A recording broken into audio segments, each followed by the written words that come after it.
Oh, okay, so just picking up where we left off, that one, I think the maximum video time length on this is 15 minutes, so just I'll I'll start to make them shorter as I smooth these out a little bit. But just picking up where we left off, so we have our four main quantitative measures of variability up here, and now we're just deciding which one is most appropriate.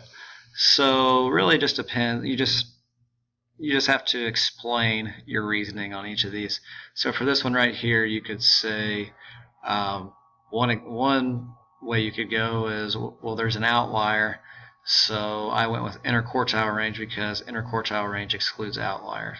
Or you could say it's a pretty normal distribution, even though there is one outlier. Standard deviation would be a good example, or would be a good choice. On this one, I know it's off to the right a little bit, but it's not really skewed, and it's a pretty normal distribution. So you could say standard deviation. Down here, it's kind of all over the place. So, I mean, you could say standard deviation because, I mean, there are no outliers really. Range is really never that good of an option because it's impacted pretty heavily by outliers, and it really doesn't tell you a whole lot. So this one, for C, you could probably say standard deviation.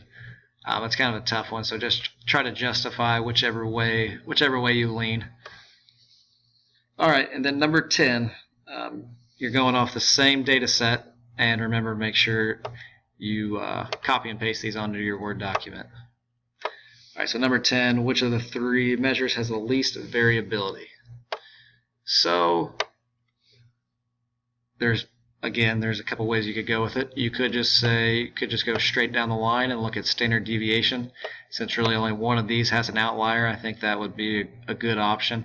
If you wanted to use coefficient variable or coefficient of variation, you could do that also, and it would just be the one with the lowest CV. So if you go with coefficient variable, it would be that CV is the lowest. Or you can go with interquartile range, and I don't think I mentioned earlier, interquartile range is just from 25% to 75%.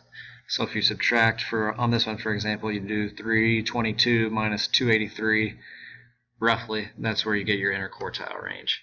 So just make sure you're justifying each of your decisions. And keep in mind that standard deviation, coefficient of variation, and range are all impacted, or all take outliers into effect.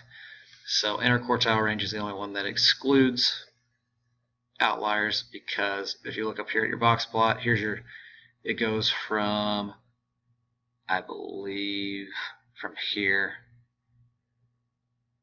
to here.